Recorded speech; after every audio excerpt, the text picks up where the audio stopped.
Gloire à Dieu. Nous allons examiner la parole.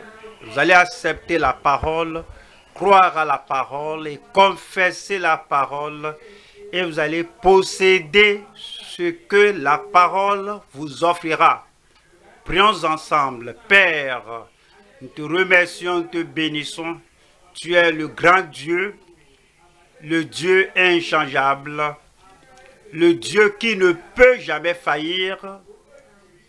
Et tu veux que les pécheurs soient sauvés, que les malades soient guéris, que les opprimés soient délivrés et que les désirs de ton peuple soient accomplis. Et ce soir, tu l'avais fait. Répète-le ce soir. Touche toute vie, guéris toute maladie, délivre les opprimés, sauve les vies perdues. Merci Seigneur. Au nom de Jésus, nous prions. Que le Seigneur vous bénisse.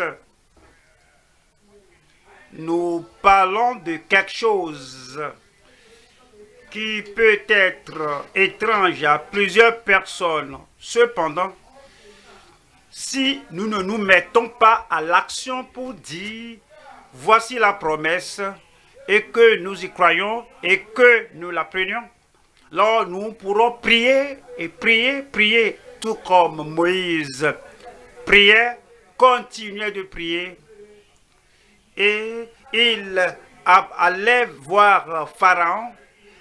Mais s'il ne s'était pas mis à l'action, Israël en tant que nation serait là pour un long moment. C'est comme Josué, alors qu'il a traversé le Jourdain, mais les murailles de Jéricho se tenaient entre la terre promise et Josué. Et comme la muraille de démarcation qui se trouve là, si Josué ne s'était pas mis à l'action, il serait toujours à l'autre bord pour une longue période. Voici la femme avec la perte de sang. Et elle a tout dépensé. Cependant, alors il n'y a rien qui... il n'y a pas gain de cause. Et elle avait appris parler de Jésus. Si elle ne s'était pas mise à l'action, parce qu'elle avait appris parler de Jésus, elle dirait que mon temps viendra. Non, vous là, déterminez votre temps. Quand, là, il faut plutôt dire, mon temps est venu. La plupart des croyants disent que mon temps viendra, mais que Dieu fait ceci, Dieu fait cela, mon temps viendra. La femme avec la perte de sang a dit non, mon temps est venu, est déjà arrivé. Et vous, mon temps est déjà là. C'est lorsqu'elle a dit cela qu'elle s'est mise à l'action. C'est l'action là qui fait sortir le miracle. Regardez une autre femme, une femme païenne venant du côté de Canaan. Elle avait appris parler de Jésus, elle a entendu parler de Jésus. Elle est venue à Jésus. Et elle a dit, Jésus, aide-moi. Ma fille est très affligée, tourmentée par le diable, par le démon. Alors, j'ai besoin de la délivrance pour elle.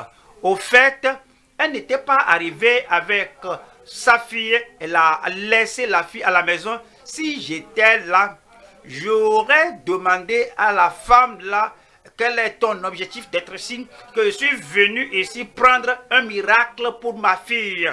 Pourquoi n'as-tu pas amené ta femme? Il dit que non, cela n'est pas nécessaire. Je vais prendre le miracle pour elle. Comment vous allez prendre le miracle? Quelle est votre enveloppe?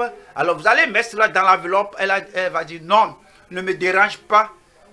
Que j'obtienne ce que je vais prendre. Et puis elle s'est mise à l'action. Seigneur, ma fille est terriblement affligée par le démon, aide-moi. Alors délivre-la. Et puis Jésus n'avait rien dit. Pour certains, ils vont dire que peut-être ce n'est pas mon heure. Mais elle s'est mise à l'action. Est-ce que vous entendez quelque chose?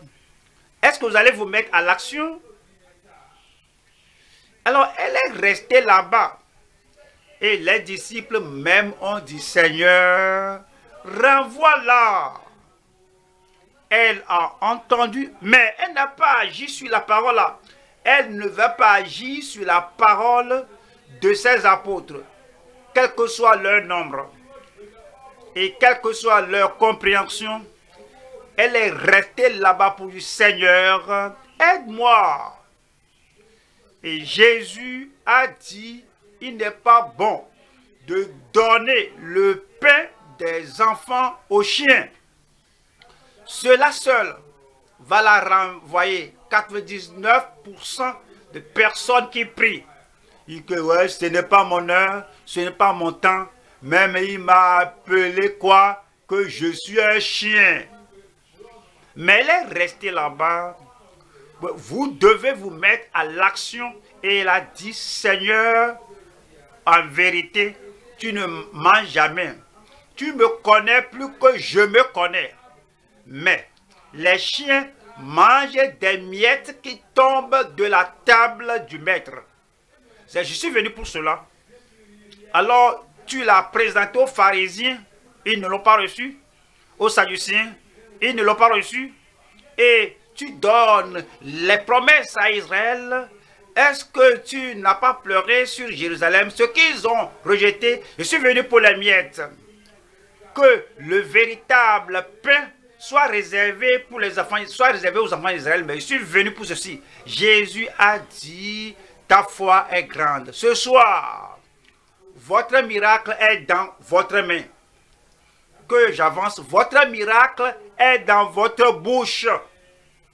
Je vais vous parler ce soir de cherchez-le, dites-le et tenez-le.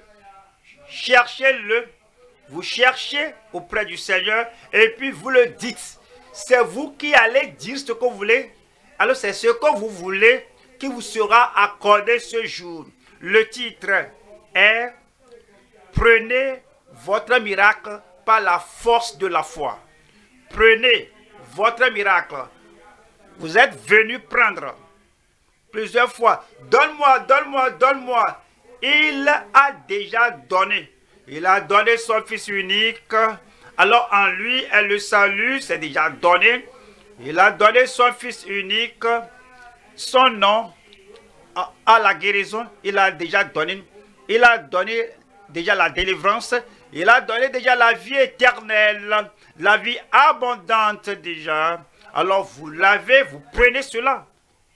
Je vous parle, notre titre, comme je l'avais dit, c'est « Prenez votre miracle par la force de la foi ». Et nous allons à Matthieu au chapitre 11, verset 4 qui dit « Jésus leur répondit, allez rapporter à Jean ce que vous entendez et ce que vous voyez.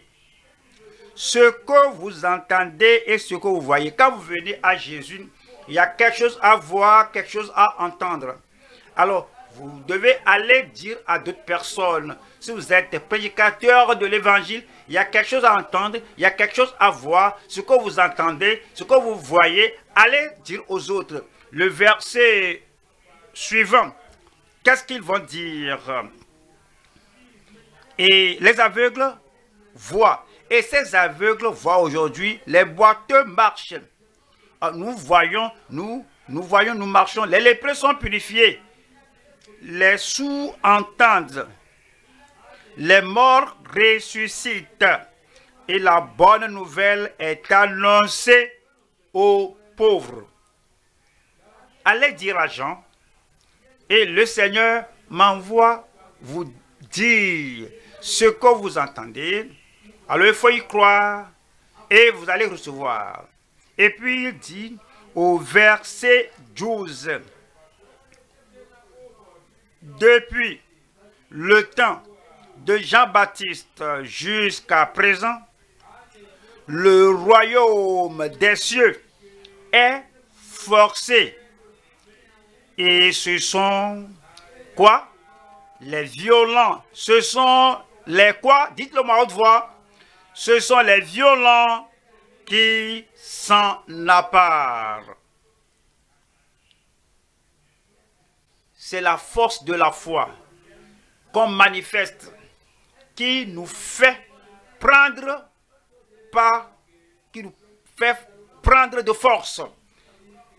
Les violents s'en accaparent.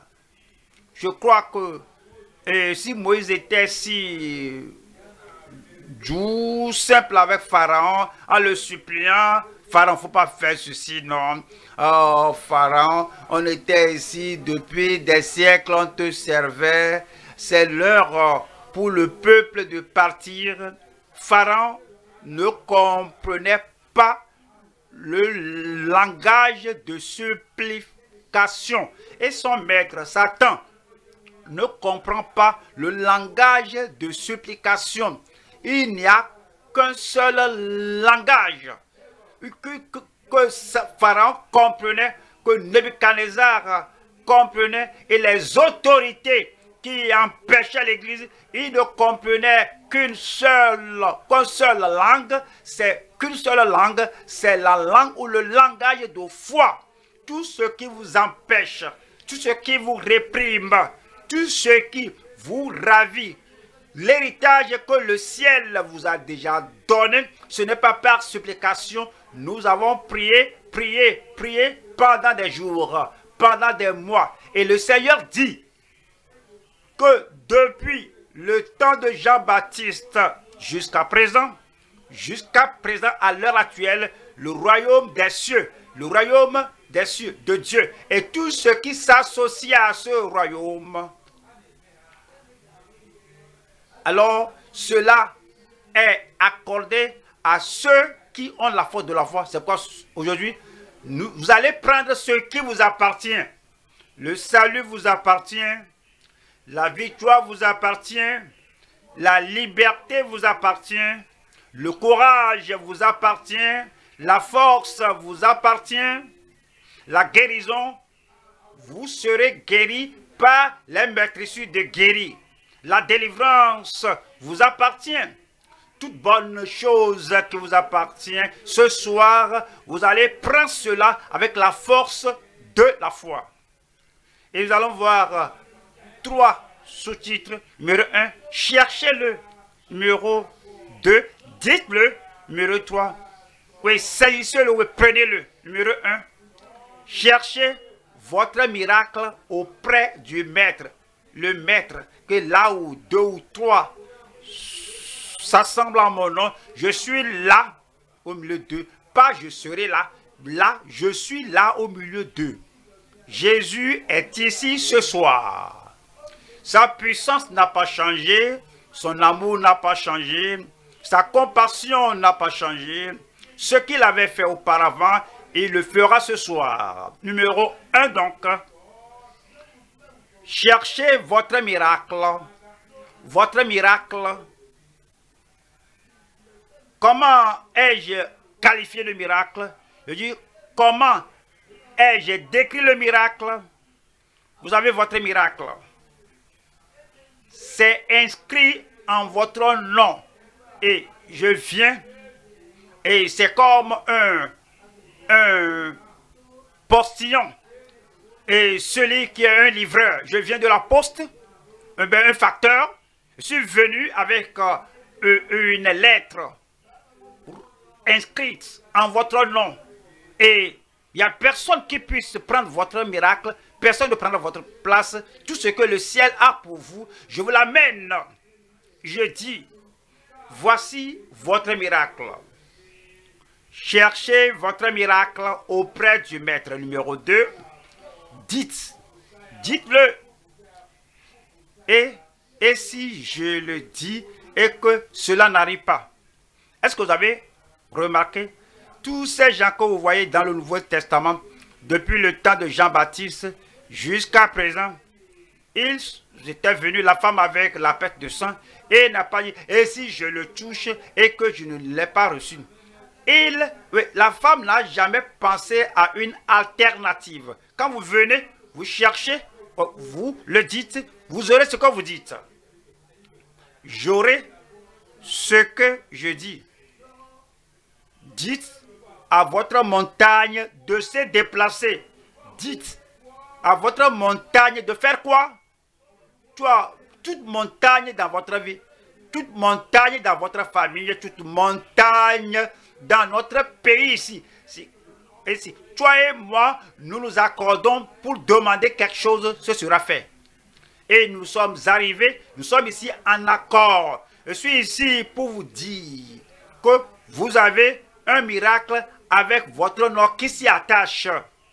Et vous acceptez cela et vous y croyez, alors cela va vous arriver, cela va s'accomplir en votre nom. Numéro 3, prenez le miracle à l'heure actuelle. À l'heure actuelle. Pharaon appelait Moïse. Il a dit, Moïse, s'il te plaît, oui, tous ces crapauds-là, ces grenouilles-là, dans le pays-là, prie ton Dieu qu'il enlève ces grenouilles. Parce que les grenouilles sont rentrées dans chaque maison, dans chaque cuisine, dans chaque chambre. Et Pharaon, maintenant, avait le souci que ces grenouilles soient ôtées. Et Moïse a dit que la balle est dans ton camp. Dis-moi ce que tu veux. Moïse a dit, quand veux-tu que ces grenouilles soient ôtées d'ici? Et vraiment, surprenamment, étonnamment, Pharaon a dit demain. Demain. Mais tu veux encore rester encore d'autres 12h24 supplémentaires avec les grenouilles? Quand voulez-vous que les grenouilles quittent? C'est dans votre main. C'est dit, prenez votre miracle à l'heure actuelle. Moi, je n'ai pas de relation avec Pharaon. Je ne suis pas son fils. Je ne suis pas son frère. Je ne suis pas de la même nation que lui. Lui, il a dit demain. Moi, je dis maintenant, à l'heure actuelle. Et quand vous dites maintenant, cela va s'accomplir pour vous. Numéro 1 ici. Nous voyons numéro 1. Cherchez votre miracle auprès du Maître. Nous allons à Ésaïe 55, verset 6. Cherchez l'Éternel. Vous savez que vous avez besoin de quelque chose que seul le Seigneur peut vous l'offrir. Vous avez besoin du salut, seul le Seigneur peut le faire. Parce qu'il n'y a aucun autre nom qui soit donné parmi les hommes par lequel nous devions être sauvés, sauf le nom de Jésus là. C'est pourquoi vous cherchez le Seigneur. La femme avec la perte de sang savait qu'elle avait essayé tout. J'ai essayé tous les docteurs et ils n'ont pas pu le faire. Elle savait que la guérison proviendra du Seigneur. C'est pourquoi elle a cherché le Seigneur. L'aveugle Bartimée savait qu'il n'y a pas de secours à chercher ailleurs, que le recouvrement de ses yeux aveugles ne peut être offert que par le Seigneur. Elle a cherché le Seigneur.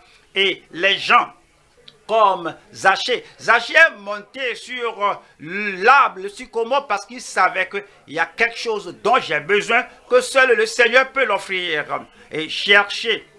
Et l'Éternel, est-ce que vous cherchez l'Éternel pour quelque chose que personne sur terre ne peut vous l'offrir, ne peut le faire, ne peut pas le faire pour vous?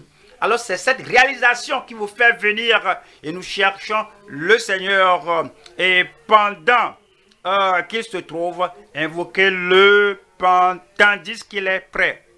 Voyons le verset suivant qui dit que le méchant abandonne sa voie et l'homme d'iniquité ses pensées, et que le méchant abandonne sa voie et l'homme d'iniquité ses pensées. Vous voyez, je crois au Seigneur Jésus-Christ, je suis enfant de Dieu, je suis né de nouveau, mais nous avons des pensées qui nous limitent, des pensées qui nous empêchent, des pensées qui bâtissent des murs entre nous et notre miracle. Que je l'explique de cette manière, au lieu de l'injuste. Alors, si on dit que quand on dit que l'homme injuste abandonne ses pensées, que je ne suis pas injuste, et si je dis que l'incrédule abandonne ses pensées, je vous mets je me mets maintenant dans le bain. Et Thomas a dit que je ne vais pas croire. Il était incrédule dans le sens qu'il n'était pas né de nouveau, mais il était disciple. Quoi qu'il ne fût pas, ou bien ne soit pas un incroyant, il était incrédule. C'est dit ici, si on dit, et que l'incrédule abandonne ses péchés, ou bien que l'instable abandonne ses péchés. Celui qui est ébranlé, il est ici et là, et je crois, et ce qui suit, comment cela va arriver? Il ne croit pas. Alors que l'instable abandonne ses pensées. Et si je dis que l'indocile abandonne ses pensées, il y a des gens, lorsqu'ils étaient nés de nouveau, 20 ans, 25 ans, 30 ans passés, et ils ont passé par la formation des disciples, 25 ans passés, et c'est comme la dernière chose qu'ils avaient appris, et ils viennent à l'église, tout ce qu'on dit au-delà de ce qu'ils avaient appris 25 ans passés, ces gens-là, les choses-là passent par leur oreille, parce qu'ils sont indociles. Le Seigneur dit que vous aurez des choses jamais entendues, vous verrez des choses jamais vues, vous verrez des gens qui vont prêcher, qui vont faire des choses que vous n'avez jamais eues. Alors ne soyez pas indociles. J'ai dit ne soyez pas indociles, afin que vous receviez du Seigneur par le serviteur que le Seigneur utilise. Donc c'est dit ici que le méchant abandonne sa voie et l'homme d'iniquité, que l'instable ses pensées, et que l'incrédule comme Thomas abandonne ses pensées, que l'indocile, que l'infidèle abandonne ses pensées, et qu'il retourne à l'Éternel, qu'il retourne à l'Éternel. Vous savez, parfois on dit, moi je ne me suis pas égaré du Seigneur, je ne suis pas rétrograde, mais je comprends. Plusieurs fois, nous devons retourner à la voix du Seigneur, à la parole du Seigneur, parce que maintenant il va nous dire, je vais lire ça, qu'il retourne à l'Éternel qui aura pitié de lui. Donnez-moi un bon amen. Il pardonne, mais il ne pardonne pas ordinairement, il ne pardonne pas comme mon voisin me pardonne, il ne pardonne pas comme les humains blessés qui m'a pardonné. J'ai appris d'un homme qui s'appelle croyant et dit que oui, je te pardonne, mais je vais te pardonner comme David a pardonné Chiméi. J'ai dit, mais qu'est-ce que tu veux dire par là? Il dit, oui, tu vois, il lui a pardonné temporellement, mais il a encore quelque chose dans son cœur.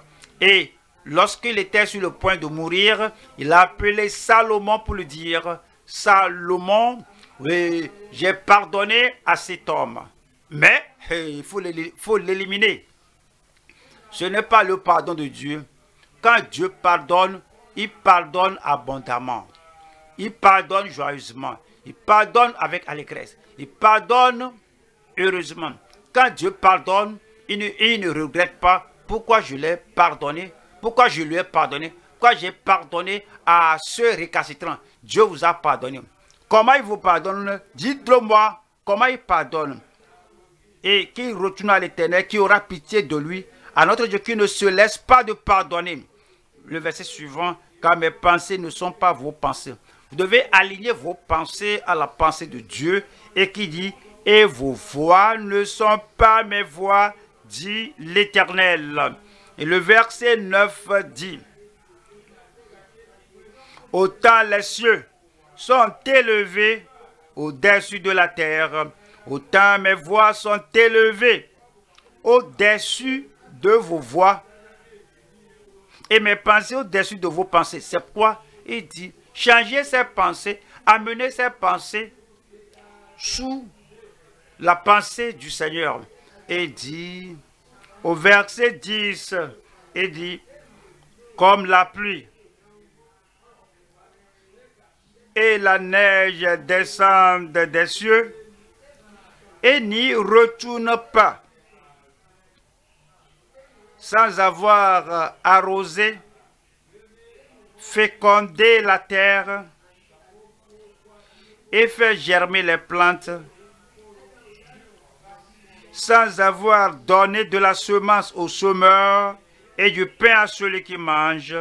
Ainsi en est-il de ma parole qui sort de ma bouche. Elle ne retourne point à moi sans effet, sans avoir exécuté ma volonté et accompli mes desseins. Et accompli mes desseins dans votre vie, dans votre corps, et accompli mes desseins dans votre âme, et accompli mes desseins. Si c'est la parole de guérison, il va accomplir la guérison. Si c'est la parole de pardon, alors cela va offrir le pardon. Si c'est le mot de guérison, cela va offrir la guérison. Si c'est le salut, cela va offrir le salut. Cherchez le Seigneur pendant qu'il se trouve. Nous sommes là ce soir. Numéro 1, cherchez. Ce que vous cherchez, c'est ce que vous aurez. Luc au chapitre 6, verset 19. Luc 6, 19. Et toute la foule cherchait. Et toute la foule cherchait à le toucher parce qu'une force sortait de lui et les guérissait tous. Combien d'entre eux? Et les guérissait tous. Et les guérissait tous. A-t-il changé? Je suis Dieu, je ne change pas. Si réellement vous croyez qu'il est Dieu qui n'a pas changé, donc vous allez chercher et il a guéri tous. Dieu le fera.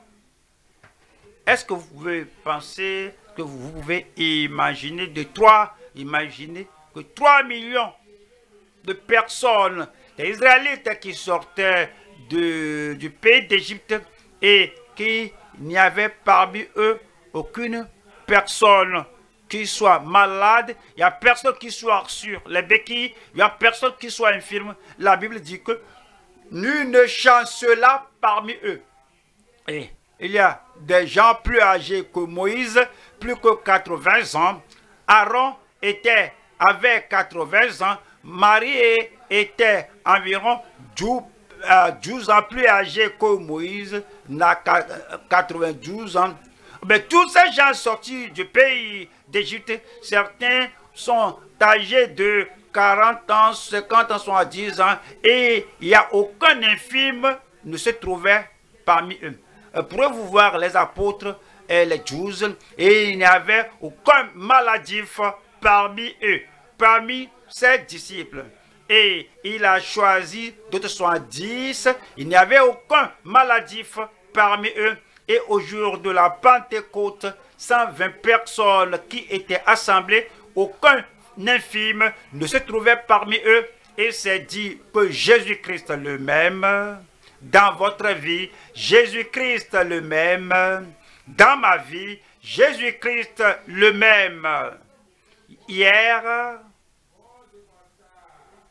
aujourd'hui, faut pas me dépasser aujourd'hui dans votre vie, dans votre corps. Le Seigneur les guérit tous. Et il est le même. Il les guérit tous. Son amour n'a pas changé. Sa puissance n'a pas changé. Sa compassion n'a pas changé. Sa volonté n'a pas changé. Il les guérit tous. Il nous guérira tous. Vous savez, il y a divers amen. Il y a amen. Il y a oh moi. Il y a amen. Mais il y a un amen tonitruant. Le Seigneur le fera dans votre vie. Je vais au deuxième point. Deuxième 1, c'est cherchez-le. Et comme vous le cherchez, maintenant, il y a 10 à votre montagne de se déplacer. Nous allons à Marc au chapitre 11 et je lis ici au verset 23. Marc 11, le verset 23. Je vous le dis en vérité, toutes les fois que le Seigneur Jésus allait dire quelque chose, vous savez, Jésus-Christ est la vérité et tout ce qu'il dit, même s'il ne l'a pas, s'il n'a pas dit la chose, s'il n'a pas dit la chose avec assurance que en vérité, mais chaque fois quand il parle avec assurance. Et s'il voudrait dire quelque chose avec assurance, sans douter, il dit en vérité, certainement, et il dit que sans aucune ombre de doute, avec certitude et avec assurance, je vous le dis, que si quelqu'un dit à cette montagne, si quelqu'un, dans l'Ancien Testament, c'était Moïse qui a sa verge, son bâton. Et Aaron n'a pas de Moïse. Sinon, c'est Moïse qui lui a donné ça, son bâton. Les enfants d'Israël n'avaient pas de bâton, c'était Moïse. Alors nous sommes maintenant dans le Nouveau Testament. Ce n'est pas seulement Pierre, non seulement Jean. Alors vous y êtes inclus. Dieu vous a inclus, vous êtes ajouté au nombre. Si quelqu'un, les femmes maintenant sont incluses. Si quelqu'un et la jeune génération est incluse. Si quelqu'un, la génération plus jeune, ne soyez pas empressés de nous renvoyer, nous qui sommes un peu âgés. Dieu merci, j'y suis encore inclus. Il faut le dire pour vous-même. Dieu merci, je suis inclus.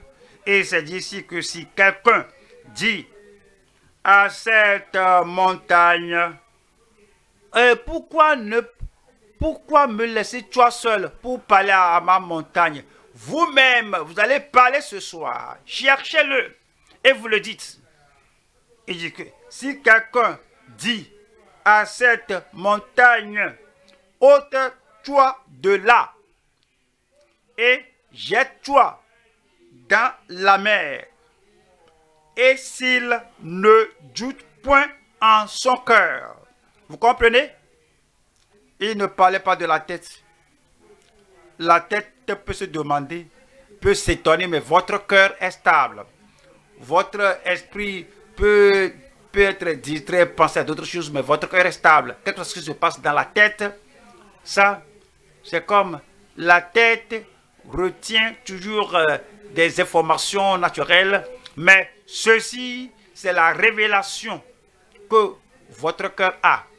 Il dit que, et ôte-toi de la mer et jette-toi dans la mer, et s'il ne doute point en son cœur, et s'il ne doute point, et si tu ne doutes point en ton cœur, pas de doute dans mon cœur, votre cœur est aussi bon que le mien, mon cœur est aussi bon que le vôtre, et si je ne doute point en mon cœur, et si tu ne doutes pas en ton cœur, il y a un miracle qui s'accomplira dans votre vie ce jour. Mais crois que ce qu'il dit,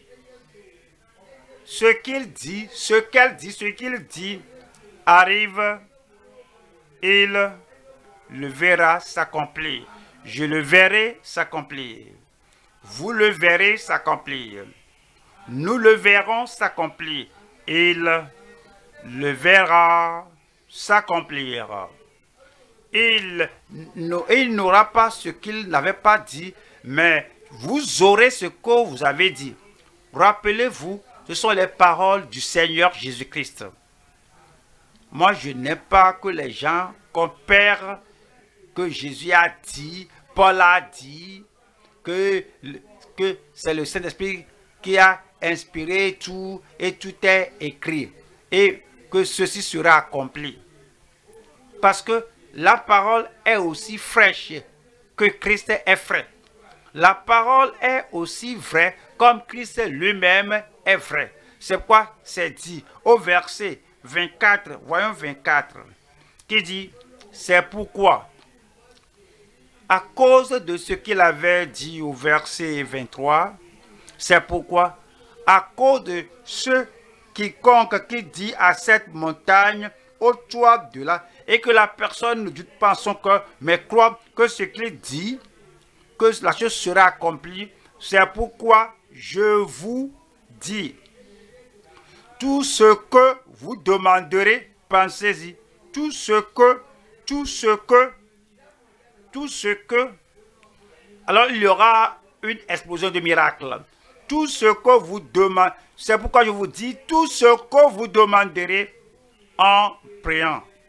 Croyez que vous l'avez reçu, croyez que vous l'avez reçu et vous le verrez s'accomplir. Rappelez-vous, c'est ce que vous dites ce soir, c'est ce que vous dites.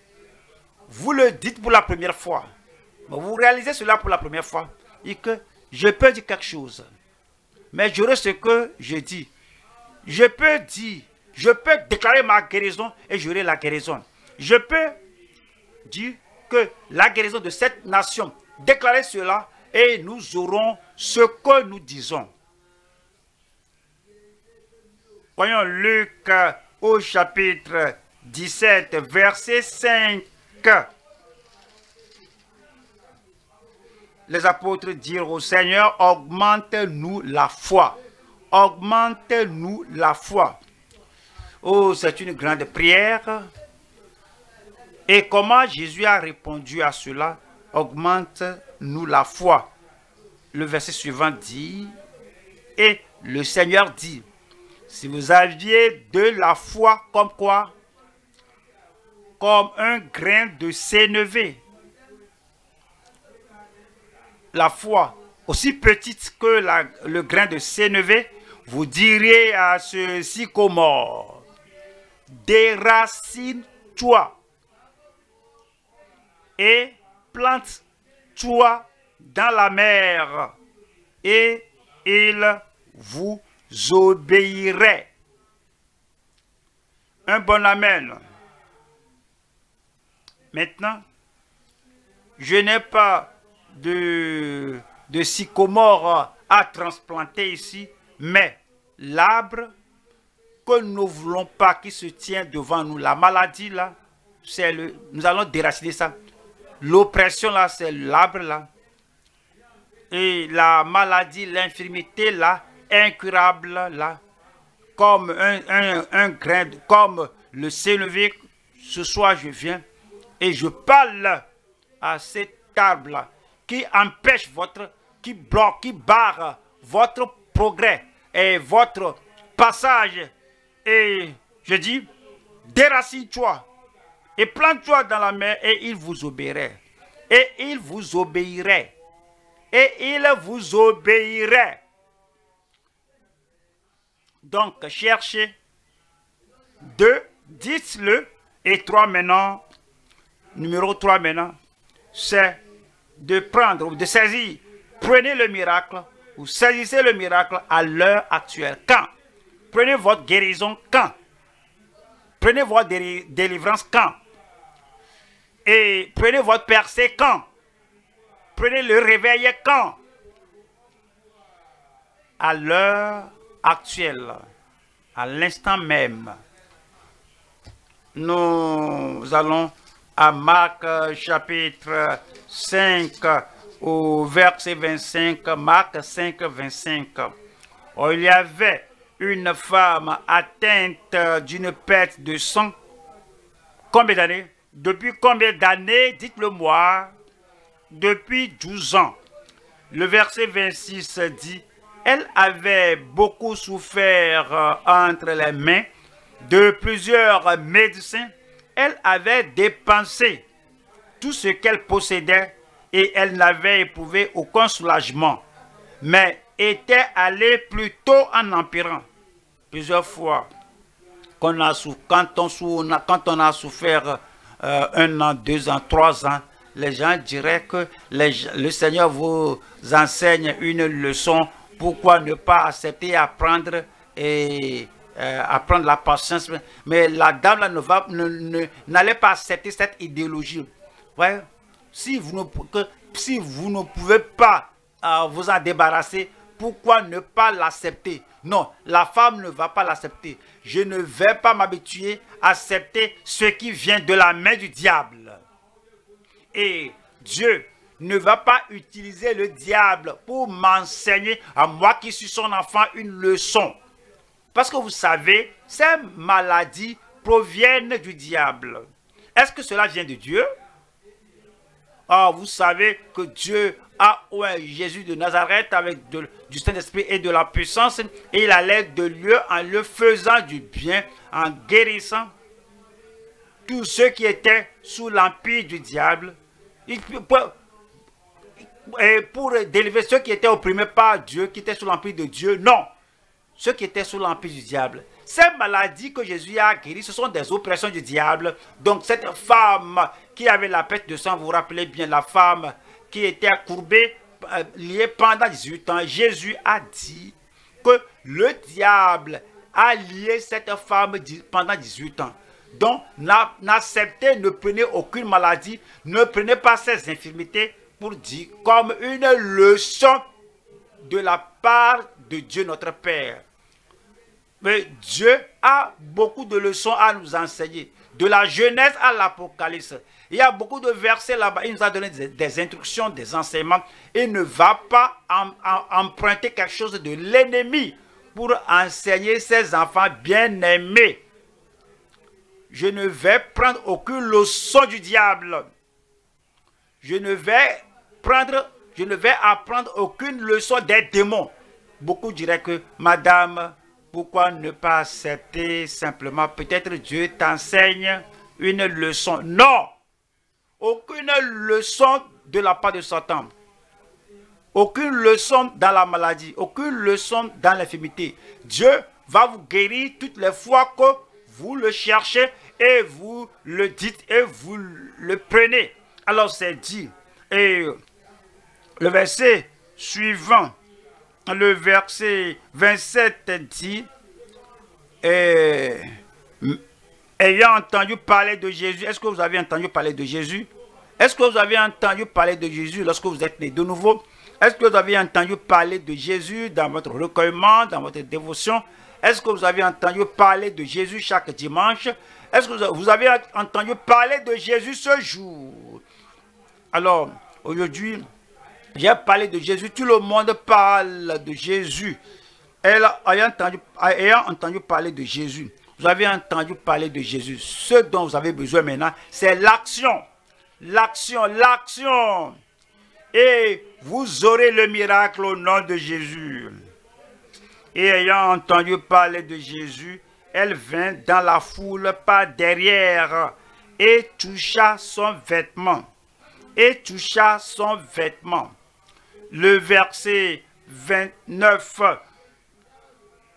28, car elle disait, si je puis seulement toucher ses vêtements, je serai guéri. Alors on peut poser la question à la femme, madame, tu souffrais pendant 12 ans. Et quand ta guérison, maintenant, comment vous savez que maintenant? Parce que je vais le toucher maintenant. Moi, je prends la décision que dès que je le touche, je serai guéri.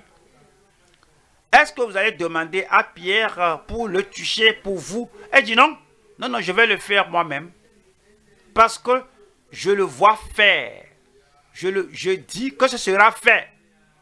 Et je saisis le pan de son vêtement, je l'ai saisi, ce sera fait. Cette infirmité va partir. Et dit, et je serai guéri. Voilà le verset qui suit. Au même instant, ça veut dire aussitôt, au même instant, ça veut dire que instantanément, au même instant, la perte de son sang s'arrêta. Tout cancer, tout virus de cancer dans votre vie va mourir. L'hémorragie, tout ce qui ne doit pas être là, tout cela va cesser dans votre corps. Et elle sentit dans son corps qu'elle était guérie de son mal. Qu'elle était guérie de son mal. Qu'elle était guérie de son mal. Votre heure sonne maintenant. Le verset 34. Mais Jésus lui dit, ma fille, ta foi t'a sauvée. La foi active. La foi active. C'est la foi qui dit, je vais le toucher, je vais le dire, je vais le déclarer. Et ce sera le mien. Ce soir, voyez-le, cherchez-le, dites-le et saisissez-le. Depuis le temps de Jean-Baptiste jusqu'à présent, le royaume des cieux est forcé et ce sont les violents qui s'en emparent. La force de la foi. La foi est puissante. La foi est forte. Quand vous dites à la montagne de se déplacer, elle va se déplacer. Que l'injuste abandonne ses pensées, que l'instable abandonne ses pensées, que l'indocile abandonne ses pensées, que l'incrédule abandonne ses pensées. Toutes les pensées qu'on avait dans le passé, abandonnez cela et comprenez que Dieu vous touchera ce soir. Dieu vous guérira ce soir. Et si vous et moi, nous allons nous accorder pour demander quelque chose au Seigneur, le Seigneur le fera pour nous. Quand? Il nous guérira. Quand? Il nous délivrera. Quand? Il nous pardonnera abondamment. Quand? Vous y croyez? Cherchez-le. Dites-le. Saisissez-le. Tenons-nous debout maintenant. C'est pour vous. C'est à vous de demander. Et dit, c'est à vous de demander pour posséder. Les têtes baissées, les yeux fermés. Vous savez maintenant. Le pardon est disponible ici. Vous ne devez pas porter la culpabilité toute votre vie. Cherchez le Seigneur. Seigneur, pardonne-moi. Dites-le, Seigneur, merci, je suis pardonné. Saisissez-le et rendez-lui grâce. Mes péchés sont ôtés. Parlez au Seigneur. Le Seigneur vous aime comme il aime les autres. Vous serez pardonné. Le Seigneur vous aime. Il n'aime pas l'autre plus que vous. Venez à moi et je vous donnerai du repos. Quiconque invoquera le nom du Seigneur sera sauvé, sera délivré, sera affranchi. C'est pour vous. Amen. Vous avez besoin du pardon, Dieu vous pardonnera. Vous avez besoin du salut, il vous donnera le salut par la grâce et non par mérite. Maintenant, je vais m'accorder avec vous. Si vous et moi, nous allons nous accorder pour demander le pardon, il le fera pour nous. Levez la main là, si vous demandez le pardon, que je m'accorde avec vous. Le pardon, la liberté, la rédemption, le pardon, le salut. Levez la main pour le salut. Et je m'accorde avec vous, Père. Au nom puissant de Jésus, je prie que tu pardonnes à tous ceux qui lèvent leurs mains au nom de Jésus. Pardonne-leur, et non superficiellement, non de façon ordinaire, pardonne-leur abondamment. Et que la joie du pardon et la joie du salut viennent dans leur cœur, demeurent dans leur cœur, règnent et contrôlent leur cœur. Nous savons que c'est fait. Au nom de Jésus, nous prions. Maintenant, il vous guérira. Je dis, il va vous guérir. Cherchez-le, dites-le et saisissez-le par la force de la foi. Vous allez prendre votre miracle. Vous allez prendre votre délivrance. Vous allez prendre votre guérison. Avez-vous un mal que vous voulez que le Seigneur enlève de votre corps? Levez la main et imposez-vous la main à l'endroit où vous avez le mal. Et le Seigneur est le même. Il n'a pas changé. Il le fera et vous guérira. Père, nous te remercions pour ton amour. Merci pour ta compassion qui ne faillit jamais. Merci pour la guérison qui vient à ton peuple maintenant. Touche tout le monde, que ta vertu, ta force de guérison passe au travers du corps de tout le monde. Le cerveau, le sang, le corps et les os, chaque partie du corps, touche-les maintenant et guéris-les. Quel que soit le nom de la maladie, par ta puissance, ôte tout maintenant. Par tes meurtrissures, Seigneur Jésus, nous sommes guéris. Réellement, véritablement, nous sommes guéris. Et certainement, sans doute, nous sommes guéris. Confirme cela dans la vie de tout le monde. Merci Seigneur. Au nom de Jésus, nous prions. C'est fait. Examinez-vous. Et vous allez voir que votre miracle, votre guérison, votre délivrance, tout est là.